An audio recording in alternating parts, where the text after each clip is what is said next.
स्वामिने वृषभाय कृतार्थोऽहं कृतार्थोऽहं कृतार्थोऽहं न संशयः। वाञ्छाकल्पतरुभ्यश्च कृपा सिन्धुभ्यैव च पतितानां पावनेभ्यश्च वैष्णवेभ्यो नमो नमः। भगवत गुणानुरागी भगवत चरणानुरागी सर्व भगवदीय परिवारजनोને સદૈન્ય ભગવત ચરણ। આજે માર્ગનો સ્થાપના દિવસ પવિત્ર એકાદશી અને આવતીકાલે આપણો સૌભાગ્ય દિવસ પવિત્ર દ્વાદશી। આ બંને ઉત્સવોની સર્વ પરિવારજનોને ખૂબ ખૂબ મંગલ વધાઈ।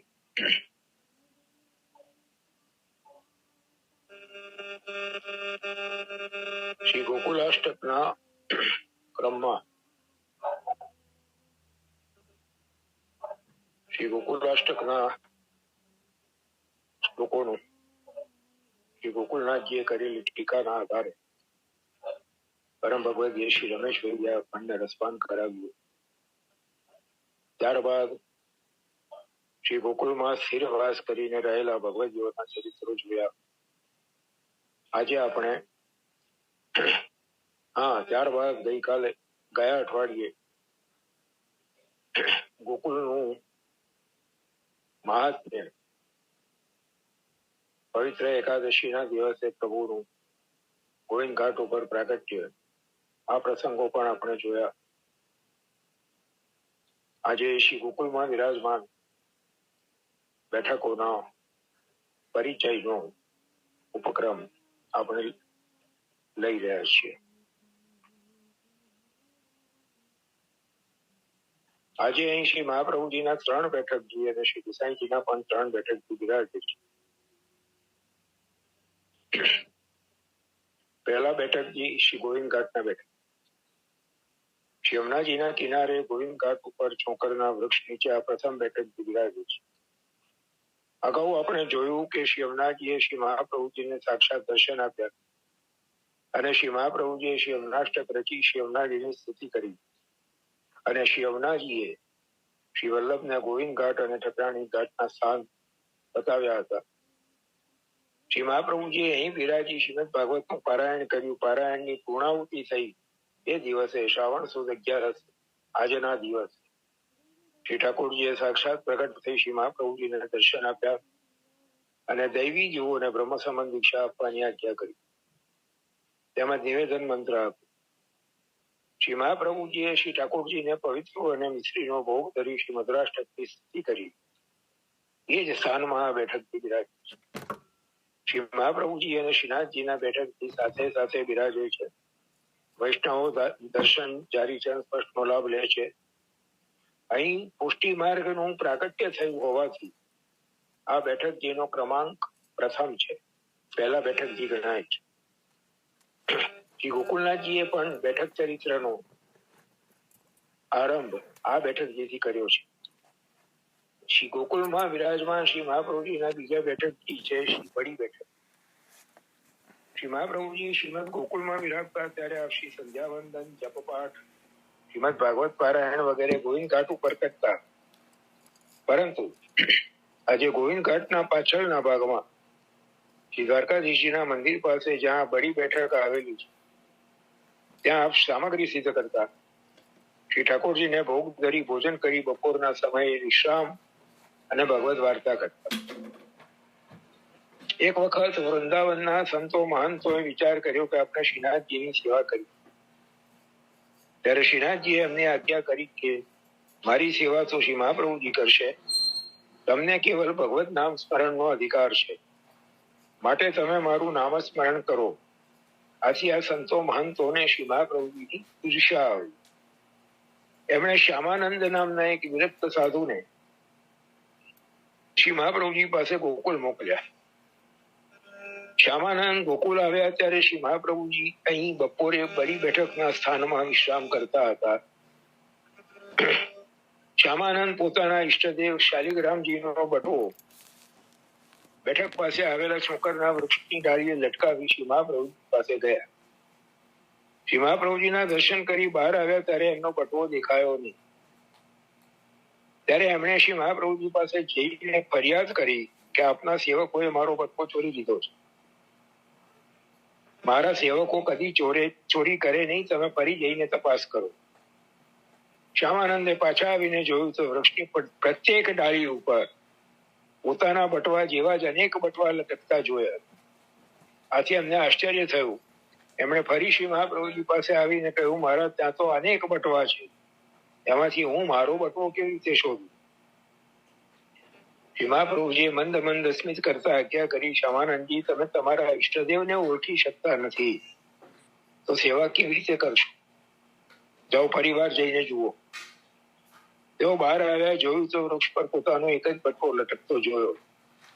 એ લઈ શ્રી મહાપ્રભુજીને દંડવત પ્રણામ કરી પાછા વૃંદાવન ગયા. પોતાનો અનુભવ બધા મહંતોને જણાવ્યો પછી કહ્યું કે શ્રી મહાપ્રભુજી તો સાક્ષાત ઈશ્વર છે.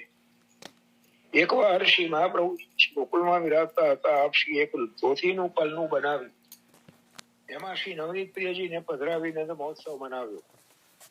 એ વખતે ત્યાં સારસ્વત કલ્પમાં ગોકુળમાં થયેલા નંદ મહોત્સવની સમગ્ર લીલા પ્રગટ થઈ. શ્રી નંદરાયજી, યશોદાજી, ગોપીકવાલ સર્વ પધાર્યા. ખૂબ અલૌકિક નંદ મહોત્સવ થયો. શ્રી મહાપ્રભુજીએ આ સ્થાનમાં વૈષ્ણવોને નંદ મહોત્સવના દર્શન કરાવ્યા. એ સ્થાનમાં આજે શ્રી મહાપ્રભુજીના બીજા બેઠકજી વિરાજે છે. આ બેઠકજી બડી બેઠકજીના નામે ઓળખાય છે. સાથે શ્રી નવનીત પ્રિયાજી અને શ્રી ગુસાઈજીના બેઠકજી પણ વિરાજે છે. અહીં સેવા પ્રકાર ખૂબ સુંદર રીતે ચાલે છે. વૈષ્ણવો જારી દર્શન જારી ચંદ પ્રશ્નો લાભ લે છે. ત્રીજા બેઠકજી શૈયા મંદિરના બેઠક શ્રી દ્વારકાધીશના મંદિરમાં આવેલા છે. બડી બેઠકની બાજુમાં મંદિર આવેલું છે. આ સ્થાનમાં શ્રી મહાપ્રભુજી રાત્રિએ પહોંચતા હતા, તેથી આ સ્થાન શૈયા મંદિરના બેઠક તરીકે પ્રસિદ્ધ છે. શ્રી મહાપ્રભુજી જયારે આ જગ્યાએ પહોંચતા હતા ત્યારે એ જગ્યાની નીચે પર્ણકુટી બાંધીને એક યોગેશ્વર ઘણા લાંબા સમયથી તપશ્ચર્યા કરતા હતા. શ્રી મહાપ્રભુજીને ત્યાં પધારેલા જાણી એ યોગેશ્વર આપના દર્શન કરવા આવ્યા. દર્શન કરી દંડવત પ્રણામ કરી વિનંતી કરી, મહારાજ, આપના દર્શન થતા આજે મને મારી સેંકડો વર્ષોની તપસ્યાનું ફળ મળ્યું. ભગવત દર્શન થયા. મારું જીવન આજે ધન્ય બન્યું. મહારાજ, આપશ્રીનો પ્રતાપ ભૂતલ ઉપર સદાય તકતો રહેશે. શ્રીમદ ગોકુળ ફરી વસશે. આપના 7 પૌત્રોના 7 મંદિર અહીંયા બનશે. પરંતુ એ વખતે મને અહીંથી કોઈ હટાવે નહીં એવું વચન આપ. શ્રી મહાપ્રભુજી એમને ખાતરી આપી, તમને અહીંથી કોઈ હટાવશે નહીં, મારી આજ્ઞા છે. પછી યોગેશ્વર ફરી જમીનની નીચે એમની પર્ણકુટીમાં તપશ્ચર્યા કરવા ચાલ્યા ગયા. સમય જતા આ સ્થાનમાં શ્રી ગુસાઈજીના ત્રીજા લાલજી શ્રી બાલકૃષ્ણલાલજીના પુત્ર શ્રી દ્વારકેશજીએ નવું મંદિર તૈયાર કરાવ્યું. એનો પાયો ખોદતા યોગેશ્વરની પર્ણકુટી નીકળી. શ્રી દ્વારકેશજીએ એમને ત્યાંથી ખસી જવા કહ્યું. યોગેશ્વરે કહ્યું કે મને શ્રી મહાપ્રભુજીએ વચન આપ્યું છે કે તમને અહીંથી કોઈ હટાવશે નહીં. છતાં શ્રી દ્વારકેશજી ના માન્યા. ત્યારે આ યોગેશ્વરની પર્ણકુટી જમીનમાં 16 હાથ નીચે ઉતરી ગઈ. ત્યાં મંદિર બન્યું. ત્યાં પ્રભુને પધરાવ્યા. પરંતુ જયારે દરરોજ રાજભોગ ધરવામાં આવે ત્યારે પ્રભુ આરોગે અને સામગ્રીમાં કીડા ઉભરાય. શ્રી દ્વારકેશજીએ શ્રી ગુસાઈજીના ચતુર્થ લાલજી શ્રી ગોકુળનાથજીને આ પ્રસંગ કહ્યો. શ્રી ગોકુળનાથજીએ આજ્ઞા કરી કે તમે ભગવત ભક્તનો અપરાધ કર્યો છે અને શ્રી મહાપ્રભુજીની આજ્ઞાનું ઉલ્લંઘન કર્યું છે. તેથી શ્રી ઠાકોરજી તમારા ઉપર અપ્રસન્ન થયા છે અને સામગ્રી આરોગતા નથી. પ્રભુ પોતાનો અપરાધ તો ઉદારતાથી ક્ષમા કરે છે, પરંતુ ભગવદગીઓનો અને શ્રી મહાપ્રભુજીનો અપરાધ સહન કરી શકતા નથી. ત્યારે શ્રી દ્વારકેશજીએ પ્રભુને ખૂબ વિનંતી કરી, ક્ષમા માંગી અને પછી શ્રી દ્વારકાધીશ પ્રભુ રાજભોગ આરોગવા લાગ્યા. આમ આ બેઠકજીનું ચરિત્ર આપણને બતાવે છે કે આપણે વૈષ્ણવનો અને શ્રી મહાપ્રભુજીનો અપરાધ ન થાય એ માટે સાવચેત રહી ડરતા રહેવું જોઈએ. વૈષ્ણવોની કે શ્રી મહાપ્રભુજીનું ક્યારે અપ્રસન્નતા ન થાય એને માટે સાવચેત રહેવું જોઈએ. આ બેઠકજીનું હમણાં નવનિર્માણ થયું છે. અહીં વૈષ્ણવો ચારીચરણ સ્પર્શ દર્શનનો લાભ લે છે. તેવા પ્રકાર સુંદર રીતે ચાલે છે. આપણે આ ત્રણેય બેઠકજીમાં શ્રી મહાપ્રભુજીને પૂર્ણ પ્રેમે દંડવત પ્રણામ કરીએ. શ્રી મહાપ્રભુજીના 84 બેઠકજીમાંથી આ એક જ સ્થાન એવું છે કે જ્યાં આટલા નજીક નજીક 3 બેઠકો વિરાજતા હોય. હા, એક વિશિષ્ટ સ્થાન છે આ, ત્યાં 3 બેઠકજી વિરાજે છે. એનું કારણ એ છે કે શ્રી મહાપ્રભુજીએ ત્રણેય પ્રકારના જીવોનો પોતાના કૃપાબળથી ઉદ્ધાર કર્યો છે. સાત્વિક, રાજસ અને તામસ. આ ત્રણેય પ્રકારના ભક્તોનો ઉદ્ધાર કરવા શ્રી વલ્લભ બિરાજે છે. બીજી દ્રષ્ટિએ વિચારીએ તો શ્રી મહાપ્રભુજી, શ્રી ઠાકોરજી અને શ્રી સ્વામિનીજીના ઉભય ભાવનું સ્વરૂપ છે.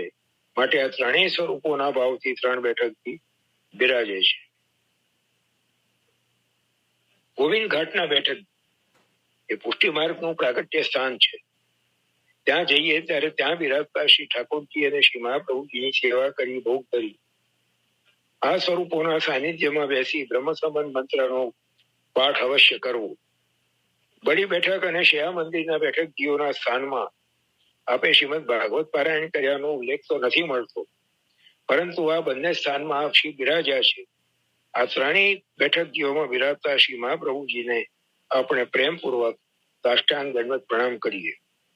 અહીં શ્રીમદ ગોકુળમાં શ્રી ગુસાઈજીના પણ 3 બેઠકજી બિરાજે છે.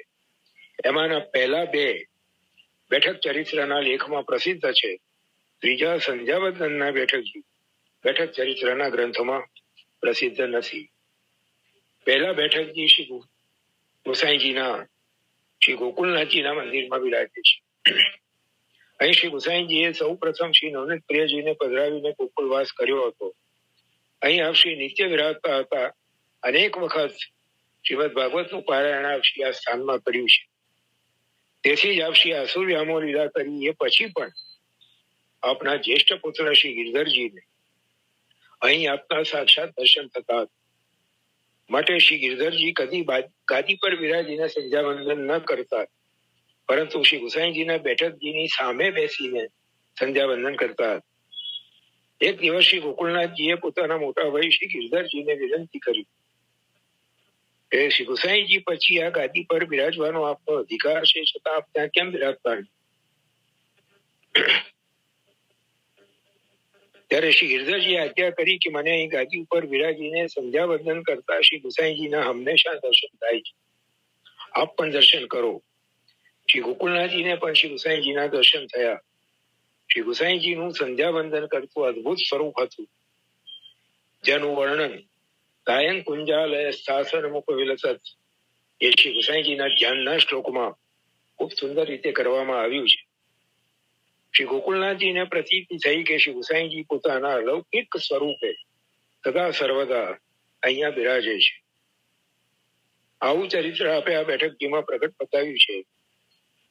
આજે આ બેઠકજી શ્રી ગોકુલનાથજીના મંદિરના અંદરના ભાગમાં પ્રગટ બિરાજે છે. બીજા બેઠકજી છે બડી બેઠકમાં શ્રી મહાપ્રભુજીના સાથે શ્રી ગુસાઈજી બિરાજે છે. ત્યારે શ્રી ગુસાઈજી ગોકુળમાં પધાર્યા ત્યારે ગોકુળ વસેલું નહોતું. તેથી આપશ્રીએ સર્વપ્રથમ મુકામ અહીં કર્યો હતો. અહીં શ્રી નવનીત પ્રિયજીની સેવા કરી હતી. અને એક વખત જન્માષ્ટમીનો ઉત્સવ ખૂબ આનંદપૂર્વક મનાવ્યો. ત્યારે નંદ મહોત્સવના અલૌકિક દર્શન બધા ભગવદોને આપશ્રીની કૃપાથી થયા હતા. એક વાર રાત્રે આપશ્રીએ આજ્ઞા કરી કે આ સમયે મંદિરનો પાયો ખોદાય તો મુહૂર્ત સુંદર છે. આટલી આજ્ઞા કરીને આપશ્રી પોળવા પધાર્યા. આ મહાવદ છઠની રાત્રિ હતી. આ આજ્ઞા થઈ ત્યારે ત્યાં યાદવેન્દ્રદાસ અને રાઘવેન્દ્રદાસ નામના 2 ભાઈઓ હતા. એમણે આપશ્રીની આજ્ઞા માની એ રાતમાં આખા મંદિરનો પાયો ખોદી નાખ્યો. એ મંદિર એ જ અહીંયા બિરાજતું શ્રી રાજા ઠાકોરનું મંદિર. શ્રી નવનીત પ્રિયજી અહીં વર્ષો સુધી બિરાજ્યા, પછી નાથ દ્વારા પધાર્યા. સવારે શ્રી ગુસાઈજી આ પાયો ખોદાયેલો જોઈ બહુ પ્રસન્નતા વ્યક્ત કરી. એ દિવસે મહાવદ સાતમ હતી. શ્રીનાથજીના પાટોત્સવનો દિવસ હતો. મંદિરનું કાર્ય શરૂ તે દિવસે થયું અને આમ આ દિવસ શ્રીમદ ગોકુળનો પણ સ્થાપના દિવસ બન્યો. આવું ચરિત્ર અહીંયા બડી બેઠકમાં આપે પ્રગટ કર્યું. ત્રીજા શ્રી ઠકરાણી ઘાટ ઉપરના સંધ્યાવંદનના બેઠક. શ્રી ગોસાઈજી દરરોજ સવારે સેવામાંથી નિવૃત્ત થઈ સંધ્યાવંદન કરવા માટે શ્રી ઠકરાણી ઘાટ ઉપર પધારતા ત્યારે આપશ્રી આ સ્થાન ઉપર વિરાજી સંધ્યાવંદન કરતા. અહીં આપશ્રી અનેક દેવી જીવોને શરણે લીધા છે. અનેક મ્લેચ્છો અને શૂદ્રોનો પણ આ સ્થાને અંગીકાર કર્યો છે. સાહેબ કેસે મળે એ અકબરના પ્રશ્નનો ઉત્તર પણ શ્રી ગોસાઈજીએ આ સ્થાન ઉપર બિરાજીને આપ્યો છે. આ જ સ્થાનમાં બિરાજીને આપે બાદશાહ અકબરને પોતાના અલૌકિક સ્વરૂપનો પ્રકટ પ્રતાપ બતાવ્યો હતો. બાદશાહે આપને ભેટ કરેલી અમૂલ્ય મોતીની માળા આપે શ્રી યમુનાજીમાં પધરાવી દીધી અને બાદશાહને ખોટું લાગ્યું ત્યારે આપ શ્રી યમુનાજીમાંથી ખોબો ભરીને મોતીની માળાઓ કાઢી અને અકબરને કહ્યું, આમાં તમારી માળા શોધીને લઈ લો. આ જોઈ અકબર આશ્ચર્ય પામ્યો. શ્રી ગોસાઈજીના અલૌકિક પ્રતાપ બળનો ખ્યાલ આવતા એને આપશ્રીને માથું નમાવ્યું. પછી એ વારંવાર અહીં શ્રી ગોસાઈજીના દર્શને આવ્યું. સતીશ કાકા, બોલો બાબુ, પ્રગટ થાવ. હવે જો મૂળ અકબરની વાત કરીએ તો એ પૂર્વ જન્મમાં યોગ ભ્રષ્ટ હતો, યોગી હતો. હા, એ આપણી વાર્તાઓ કે છે. હા, છતાં પણ જો જોઈએ અને જુદું કે છે, ઇતિહાસ કઈક જુદું કે છે. અચ્છા, ઇતિહાસ કઈક જુદું કે છે. ઓકે, એને ગોસાઈજીનો આટલો પ્રતાપ જોયો, બરાબર છે. ઇવન ઘણા એવું છે કે એ યોનીમાં જે જીવ હતા, બડી યોનીમાં, તો એ પણ સરને આયા છે. એને તો ગુસાઈજીનો પ્રગટ ચમત્કાર ઘણી વાર જોયો છે. હા, એ બરાબર છે. સરને નથી આવ્યો. અને એની જોડે નિકટના જો બિરબલ લઈ લઈએ, રાજા માનસી લઈ લઈએ, એ ઘણા બધા જે છે કે ગુસાઈજીથી પ્રભાવિત થયા છે. બિરબલ તો સરને પણ આવેલો છે, છતાંય પણ અકબર જે છે એનું કારણ શું? એનું કારણ એવું છે કે સારસ્વત કલ્પોમાં પ્રભુ પ્રગટ બિરાજ્યા ભૂતલ પર, ત્યારે પણ દરેક જીવને, મથુરામાં, દ્વારકામાં, વ્રજમાં દરેક જીવને જ્યાં જ્યાં પ્રભુ પધાર્યા ત્યાં દરેક જીવ પ્રભુના પ્રત્યક્ષ દર્શન થયા છે. પણ પ્રભુને પ્રભુ તરીકે જાણ્યા કેટલાય. એક વાત છે, હા, એક વાત એવી છે, સિદ્ધાંત એવો છે, આપણે કોઈ વસ્તુને જોઈએ છે તો આપણી આંખોથી જોઈએ છે. આપણે એમ માનીએ છીએ, સમજીએ છીએ કે જોવાનું કાર્ય આંખો કરે છે અને એ દ્રશ્ય આંખ મગજને મોકલે છે અને મગજ એને ડેવલપ કરીને આપણને એ જે વસ્તુને કે વ્યક્તિને જોઈ રહ્યા છે એની ઓળખાણ કરાવે છે, આપણને દેખાડે છે. જે કેમેરામાં જે પ્રોસેસ થાય છે એવો પ્રોસેસ આપણી આંખમાં અને મગજમાં થાય છે. પણ એવું કહેવાયું છે કે દર્શન, જોવું અને દર્શન, આ બેમાં બહુ ફરક છે. જોવાનું કાર્ય આંખ કરે છે, દર્શન આંખ નથી કરતી.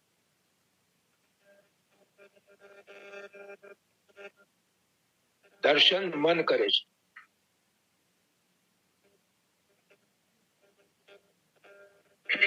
અને વૃત્રાસુર ચતુશ્લોકીમાં આ જ માંગ્યું છે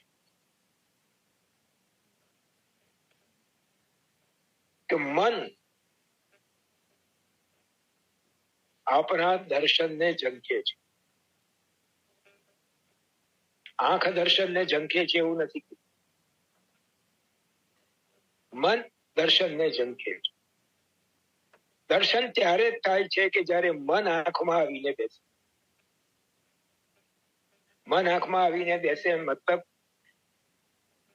કે મનમાં પ્રભુ પ્રત્યે રહેલો જે ભાવ છે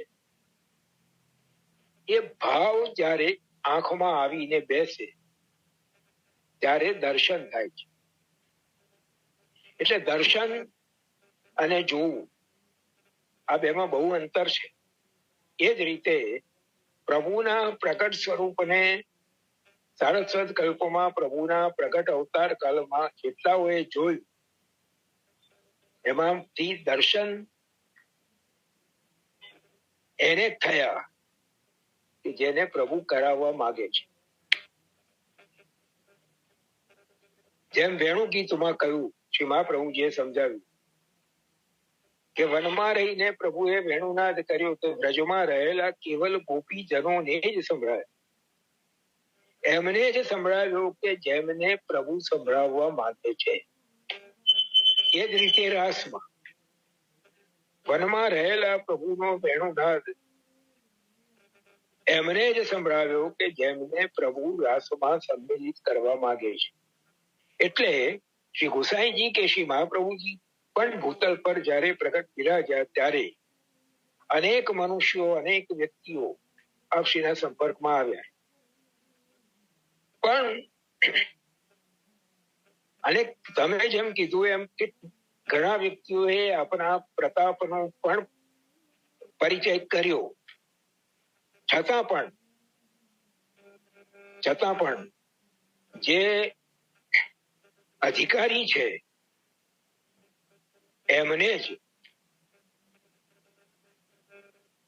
યમુનાજીના પદમાં કહેવાયું કે શ્રી વલ્લભના શરણે એ જ આવે જેના પર શ્રી યમુનાજી કૃપા કરે. એટલે સંપર્કમાં આવવું, પરિચયમાં આવવું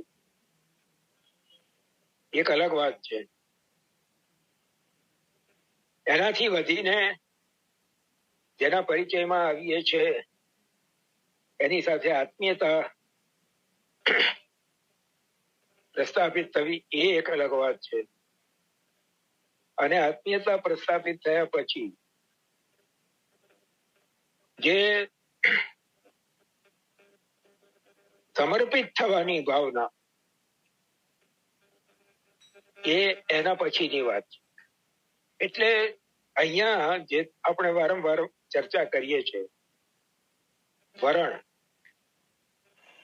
જમે વૈશ્ય વૃણતે તેન લભ્ય, જે એનું વરણ કરે છે એને જ એ પ્રાપ્ત થાય છે. એટલે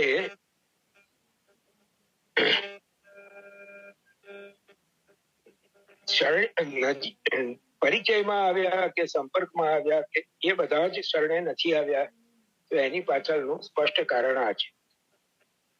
દૈવોદ્ધાર પ્રયત્નાત્મા છે,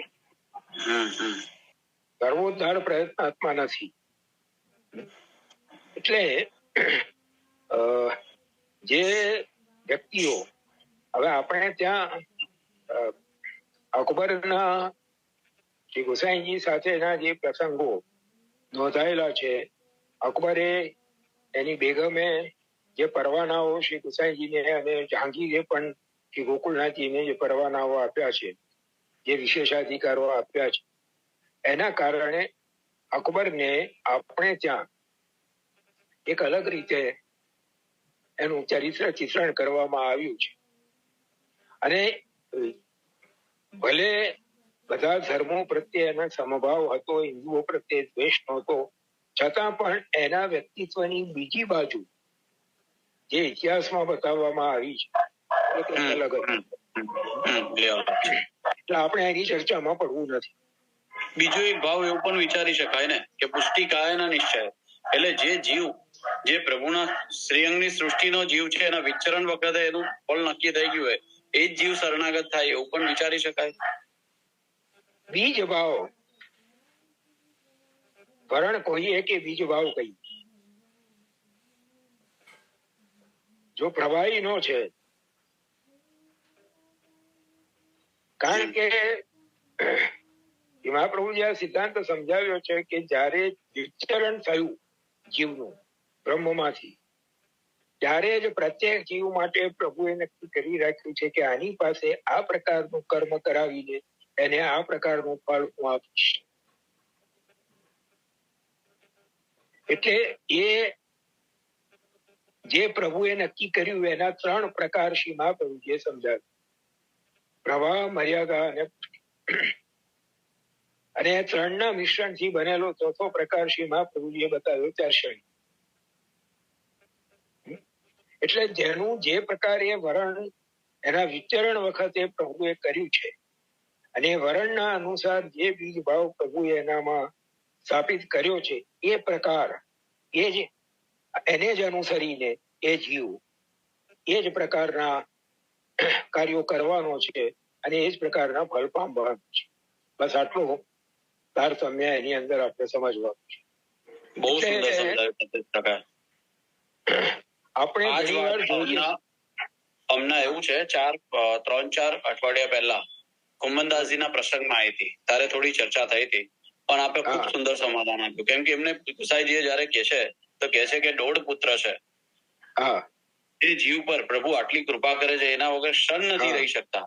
અત્યારનો આ જો વાત કરીએ તો અત્યારનો આ પ્રશ્ન છે. ઘરમાં ઘણા બધા એવા છે કે જે ખૂબ ભગવદીય છે અને પણ એમના જો પુત્ર પૌત્રાદિકની વાત કરીએ તો અત્યારે જેમની સ્થિતિ છે એ આ જ્વલંત, એમના ઘણીવાર એવું છે મનમાં ઉદ્વેગ થાય છે, મનમાં દુઃખ પણ થાય છે કે એ પુષ્ટિમાં જે છે એ જીવનો હજુ પ્રવેશ નથી. આની આપણે અત્યારની પેઢીની વાત જવા દઈએ, આપણા પહેલાની પેઢીમાં પણ આ પરિસ્થિતિ આપણને જોવા મળે છે.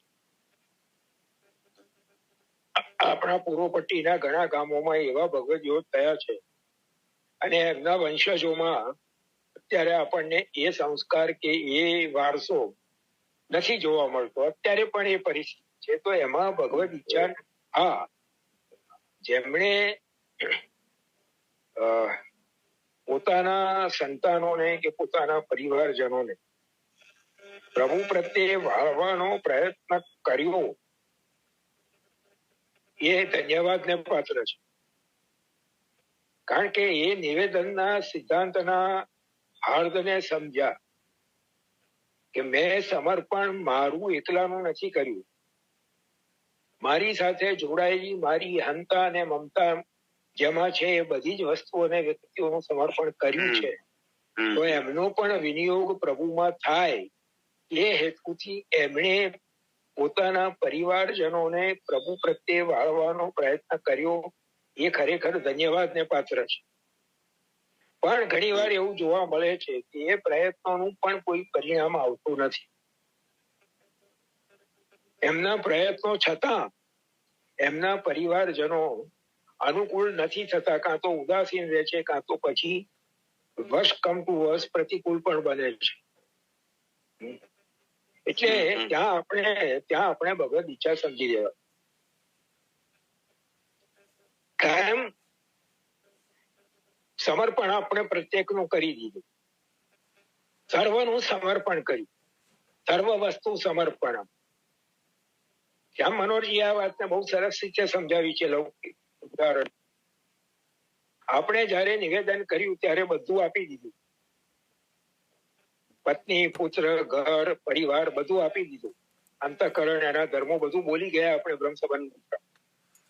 આપણને એમ થાય, નવરત્ન ગ્રંથમાં શ્રી મહાપ્રભુજી ગોવિંદ દુબેને નિમિત્ત બનાવીને આ જ બધી ચિંતાઓનું નિવારણ બતાવ્યું છે. આપણને એવી ચિંતા થાય કે મેં સમર્પણ કર્યું પણ મારા પરિવારજનો પ્રભુમાં સમર્પિત નથી થતા, એમનો વિનિયોગ નથી થતો, એની આપણને ચિંતા થાય ને એની જો વ્યગ્રતા થાય તો એનું સમાધાન શ્યામ માનવજી બહુ સરસ આપે છે કે આપણે કોઈને આપણે ઘરે જમવા બોલાવ્યા, 10-15 પ્રકારની વાનગીઓ બનાવીને એની થાળીમાં પીરસી દીધી, પછી એને કહીએ કે બસ હવે એને જે રુચિકર લાગે છે એ વાનગી એ લે છે, જે રુચિકર નથી લાગતી એ વાનગી ચાખીને બાજુએ મૂકી દે છે, જે રુચિકર લાગે છે એ વાનગી ફરી માગે છે.